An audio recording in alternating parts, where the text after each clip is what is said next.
So somebody tagged me in this video about Daniel Larson, and it's like a little quick history. I actually watched it. It's decent. Most of it seems pretty accurate. I covered one of these guys' videos for Chris Chan a while back. He actually made a comment like, "Oh, Papa Gut, thank you for I appreciate you using my videos. Like you can use them anytime." Seems like a cool guy. Seems fairly accurate. I'd give him a follow on TikTok. Now, a quick update on Daniel Larson. It seems, and it's really hard to tell, it seems like Daniel Larson is heading back home. But to be honest with you, I don't know. Until I see him back home, I think that, we'll have to consider our next step.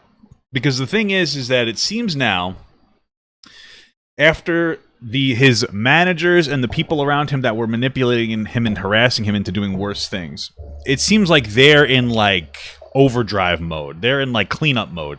They're making new accounts. They're saying they have the inside information. Frankly, Flexburgers just keeps harassing the crap out of me. He's like, you need to get me to be able to speak my piece. I don't want to give a kid the ability to just lie about shit that's going on. What is very certain to me is that people in Daniel Larson's life were running his stuff so that they can make him look worse than he is. Daniel Larson is somebody with a mental disability that needs to be in a care facility. Okay? And I remember some people were telling me it's like, oh, Daniel Larson got kicked out of his home, his care facility. People were telling me that. They're like, he got kicked out. And then he ran away to California. Do you know how I know that's fake? You don't get kicked out of these things. If you're somebody with a behavior and you're in a care facility or you're in and you have a behavior that's worse, like you're being violent, you get put further into the system to be put into a situation where that type of behavior will be able to be handled. You don't just kick people out. This is not how things work. I know how things work. And anybody listening to me say that, yeah, that makes sense. Not only is it the reality, but it's also common sense. And so I just want to make sure Daniel gets back home and gets the help he needs. That's all that I care about. So hopefully we actually see him back home, because even the evidence that he's on a train, for all we know, Daniel sent that when he was headed to California. And they're just putting it up as if he's going back, because now they're like, oh, he's back home on a train. Now people are saying that he has a flight home. Who knows what we can believe? Once Daniel's home, then we'll know what's actually going on. And yeah, that's what we need to wait for, Daniel to get home. Because now people are like, oh, I'm making a GoFundMe for Daniel Larson. Do you really expect me to believe that you're making a GoFundMe for Daniel Larson? Even if you are doing that, I just doubt it. Because there's so much manipulation here. Anyway, let's get into this video. Let's watch this guy's video on Daniel Larson. Who the fuck is this guy? Is a question that I'm sure a lot of you have been asking yourselves recently. I know True. For a fact that a lot of you have seen this guy's face pop up on your For You page and have no idea who... This says Daniel Larson is my president. See, that's the funny trolling. Hey, Daniel Larson, you're my president. Ha ha ha. Not, hey, Daniel, you're a really talented actor. You should go into Walmart and scream at people, or go halfway around or go to the other side of the United States to pursue a career in film or whatever, Get who he is and why he just came out of nowhere, so let me fill you in. So who is Daniel Larson? Well, according to his Instagram posts, he is an actor, songwriter, singer, and even a fashion model, and all in all sees himself as a public figure. I personally see him as a public punching bag, but we'll get to that in a sec. Daniel began posting on TikTok in March of 2020 and gained quick notoriety based on his interesting skits, non-professional song covers, and, need I say, unique appearance. It became clear that Daniel wanted to be a singer, and with this information came trolls who tried to sign Daniel on with fake record labels, to which Daniel took the bait. In one of his early videos, he boasted about how much he loved the company Club Penguin, which was more than likely used as a name for a fake record company. But instead of using Club Penguin, he chose to use the acronym. So instead of saying he loved Club Penguin, he shouted about how much he loved CP. In other instances, the trolls would set up fake conference calls with Daniel over Zoom, in which they would manipulate and peer pressure and trick him into doing degrading and humiliating acts like stripping for the camera. So when accusations... Yeah, I remember that, bro. They got him to go on his TikTok live and get naked, because at one point they convinced him to do Pornhub. Not even kidding. They convinced him to do that. He had an actual verified account on He did. Came out that Daniel was actually interested in CP, no joke, a lot of people thought that he was just being manipulated again. This belief would not last long, however, because when looking into Daniel's past internet history, he was following hundreds upon hundreds of underage girls on Instagram and even had a Pinterest page that had pages upon pages upon pages of pictures of little girls.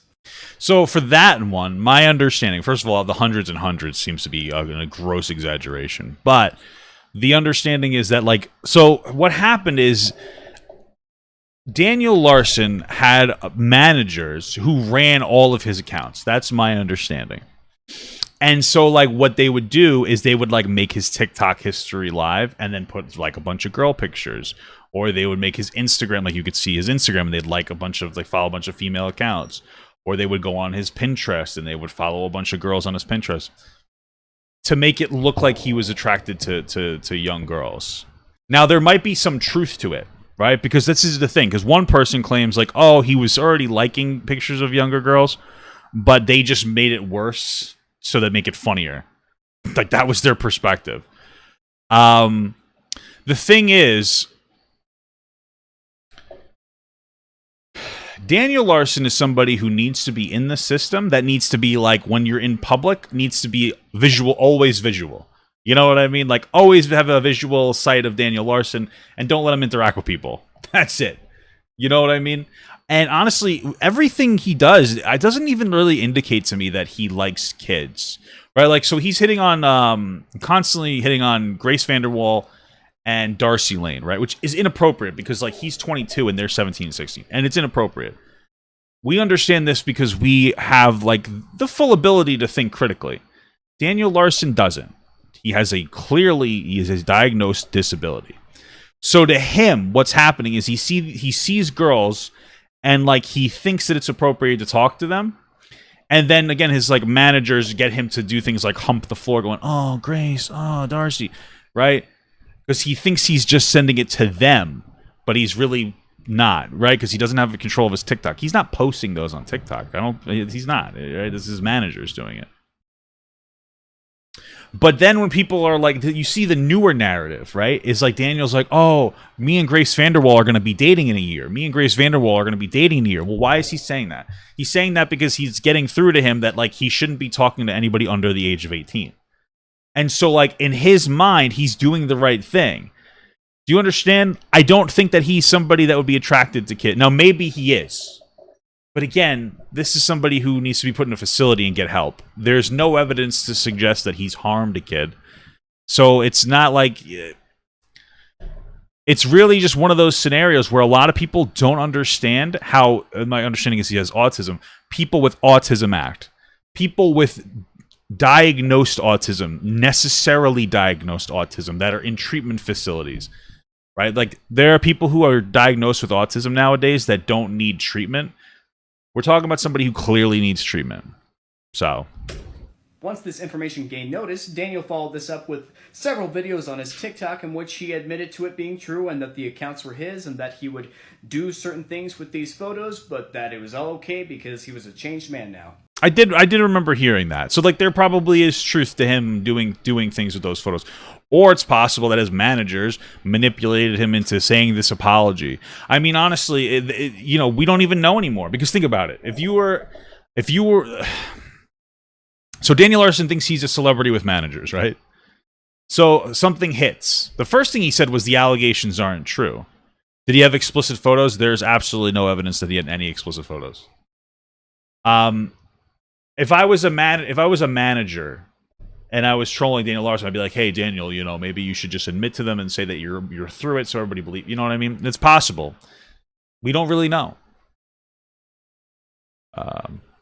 He even apologized for having 500 megabytes of CP on his phone, his words, and he often would lie a lot in these videos too. Yeah, I mean, like, honestly, I just don't even believe he thinks that he had that. But the story doesn't end here. Upon further investigation, the trolls began to notice that he had an obsession with a singer named Grace Vanderwall. The trolls led Daniel to believe that Grace was interested in picking up a relationship with him and going on tour with him.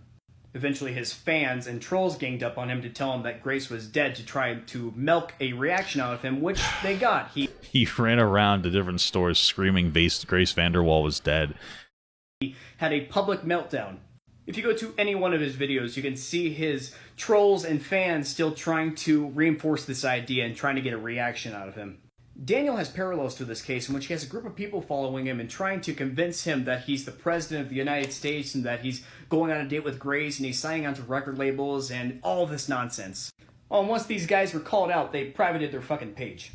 Allegedly, right now, Daniel's being controlled under 2 fake managers named Flexburger and Jay, who control his finances and leech off of him. Since Daniel still has internet presence, I implore you guys not to engage with him. That's the last thing he needs. I get he's a terrible person, but he's severely... I don't think you can make the argument that he's a terrible person. Like, in all honesty, I think that's a stretch. You know? I mean, let's say the worst case scenario is Daniel Larson is an autistic kid with, like, that's a pedophile. He's attracted to kids. And I know saying that word is, like, really charged because it's not good to be a pedophile. But there's a difference between that and a child molester. And there's no evidence to suggest that he's a child molester. So, like, if he gets the help he needs, that's fine. In my opinion, he should be able to just get the help he needs and just to be left alone. I'm a terrible person, though. I feel like this is a bit of a stretch. I think I think Daniel Larson is incredibly misguided, and a lot of that is by, like, people, like the trolls. Who the fuck is this guy? Overall, not too bad. I think that there could have been a little bit better context around the Pinterest stuff. It's not the worst, you know, but that's really the only issue I have. I wish he would have mentioned that, like, it could possibly have been faked by his managers.